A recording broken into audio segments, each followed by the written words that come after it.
Түркістан облысы Сарыағаш ауданы ЖД вокзал. ЖД вокзалдың бастығы өздеріне қарай кеткен суын істетіп, ақшасын 1-2 күнде берем дейді, бір-екісіне. Ақшасы дайын болған кезде істетудің орнына ырың-жырың әңгімесін айтып жатыр.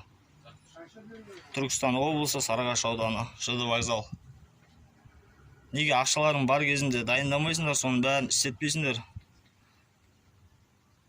Ертең берем, айлықтан берем деп әңгімелеріңді айтасыңдар тағым. Ақшаң дайын ба, істету керек. Ақшаң дайын емес па, короче, ақшаң дайын болған кезінде істету керек. Ертең берем, ар күні берем деген ырың-жырың керек емес маған.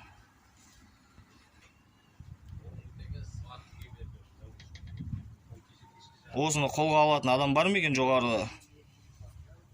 Адам еңбек ақысын бағаламайтындар көбейіп кетті. Жоғарыда отырып.